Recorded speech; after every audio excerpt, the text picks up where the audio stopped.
अभी जो मैडम ने बात कही, वास्तव में एक विद्यार्थियों के लिए सबसे ज़्यादा ज़रूरत होती है। जैसे अभी सर ने कहा कि मोटिवेशन की बहुत ज़रूरत होती है।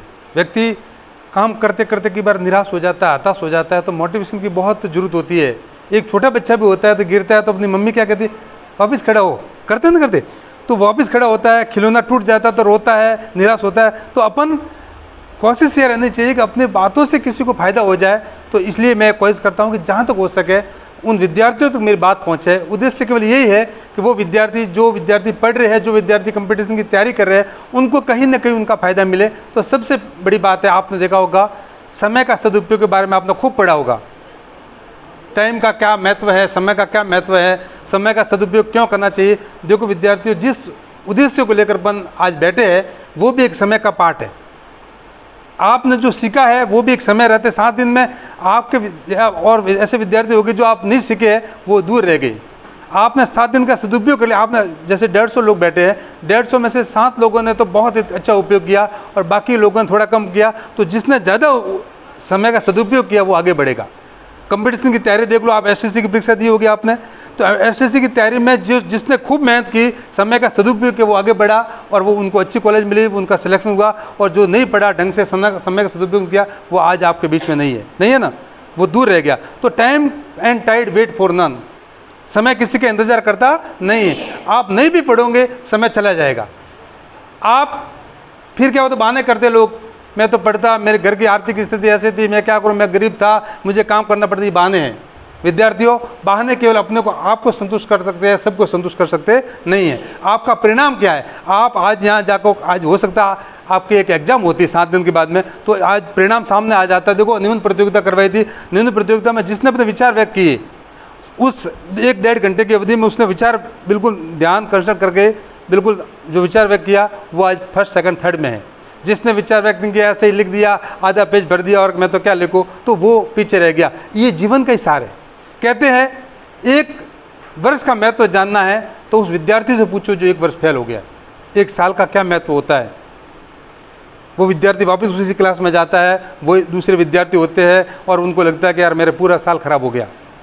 आप ये विचार आप अपने स्कूल में भी बताइए लड़कों को, जहाँ उनके जाइए। 1 साल का महत्व जानना तो उस विद्यार्थी से पूछिए जिसने क्या कि 1 साल फेल हो गया है, असफल हो गया है। और 15 दिन का महत्व पूछना है तो उस माँ से, उस पखवाड़ा के, एक पखवाड़ा का पत्रकार आती है ना, 15 दिन की एक पखवाड़ा आता, वो क्या करता है पत्रकार, 15 दिन तक एक दिन करते करते करते 15 दिन तक न्यूज़ कलेक्ट करता है और 15 दिन के बाद एक पाक्षिक पत्रिका निकालता है। तो उस पत्रकार को पूछो जिसने उस 15 दिन कैसे बिताए। 1 माह का महत्व जानना है तो उस माँ से पूछो जिसने 1 माह पहले बच्चे को जन्म दिया हो। आप देखा होगा 7 माह का बच्चा होता है और एक 9 माह का बच्चा होता है। 9 माह का बच्चा परिपूर्ण होता है, 7 महीने का बच्चा होता है वो परिपूर्ण नहीं होता है। उसमें कई प्रकार के एंटीबायोटिक क्षमता कमी होती है, उसमें रोग होते हैं। तो 7 माह का बच्चा होता है, उसमें माँ और बच्चे दोनों को क्या होता है, खतरा होता है। तो 1 महीना का क्या महत्व है उस माँ से पूछो जिसने 1 माह पहले बच्चे को जन्म दिया है।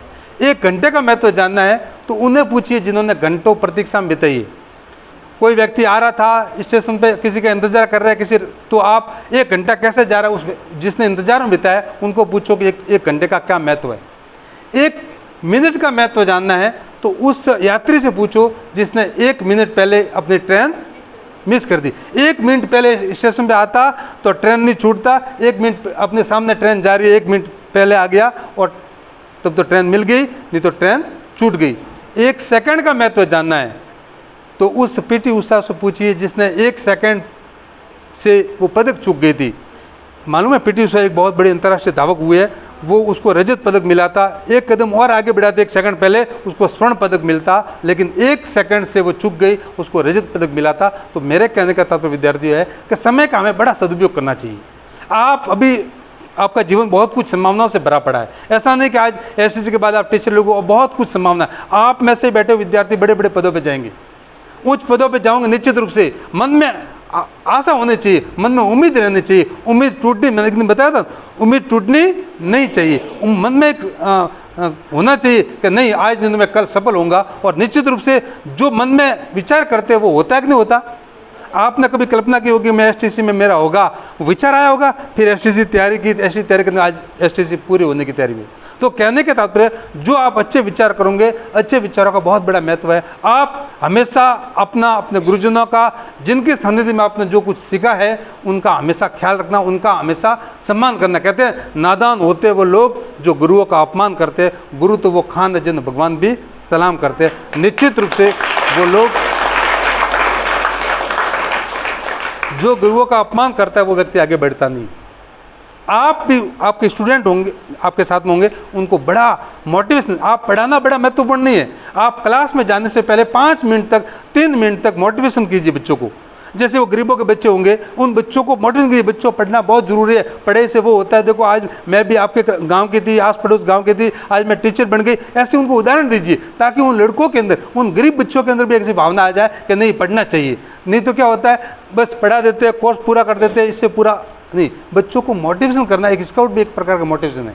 आपको नवाचार, नई बातें सीखने को मिलती है, आपके द्वारा उन विद्यार्थियों को निश्चित रूप से बातें सीखने को मिलती है। ये हमारा जो मिशन सुरक्षित बचपन है, हमारा उद्देश्य होता है उन बच्चों के बीच में जाकर के उनको मोटिवेट करें, उनको प्रोत्साहित करें, उनको जैसे निबंध प्रतियोगिता के माध्यम से आपको हम प्रोत्साहित कर रहे हैं। तो आप लोगों ने बहुत अच्छा प्रयास किया, आपके प्रयास की मैं दाद देता हूँ। आप सब लोग अपने अपने जोरदार ताली बजाइए।